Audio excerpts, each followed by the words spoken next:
የባህር በር ማግኘት የምትፈልጉት ለማን ምን ሰጣችሁ ከማን ነው? በአስመራ ያለው መንግስት እንቅፋት ቢሆንም በድርድር ሂደት የሚበስልና የመጨረሻ ውጤቱ የሚታወቅ መንግስት ስትሆኑ ለውሳኔ ጠረጴዛችሁ ላይ ከሚቀመጠው አንዱ በይደር የቆየው የሶማሌላንድ ጉዳይ እውቅና ማግኘት ነው። ዲፕሎማሲ የህግ የታሪክ ማስረጃዎችን በሙሉ አቅርበን የምንሟገትበት እንደተጠበቀ ሆኖ ሁሉም አማራጮች ቴብል ላይ ይቀመጣሉ።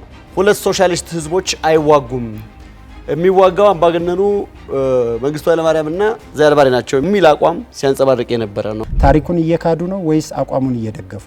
የፓርቲያችን አቋም ይህንን አይገልጽም። አንተ ያልከውን ነገር የነበረውን ታሪክ ተነስቶ አሁንም እንዲህ አይነት ክደት ሊፈጽሙ ይችላሉ የሚል ስጋት ስላለ ነው ጥያቄ። ኢህአፓ በፍጹም የሀገር ክደት ፈጽሞ እንደማያውቅ ነው እኔ የማውቀው።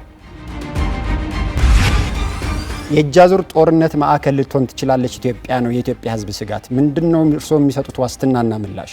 መታረም ያለባቸው ነገሮች እንዳሉ አቋማችንን ለዓለም ሁሉ ግልጽ አድርገን አሰብ ላይ ያላችሁ ጥያቄ አማራጭ የባህር በር ማግኘት ሳይሆን የግዛት ማስመለስ ነው። የግዛት ማስመለስ በምንድነው የምታስመልሱትና ምን ሰጣችሁ ነው አሰብ የሚሰጣችሁ? ደጋግሞ ብልጽግና በተላላኪነት የሚወነጀል አካል ካለ ተላላኪነትም ታሪካችን ውስጥ የለም፣ ልንላላክም አንችልም። እንደዚህ አይነት አመቶች መልስ አንሰጥ።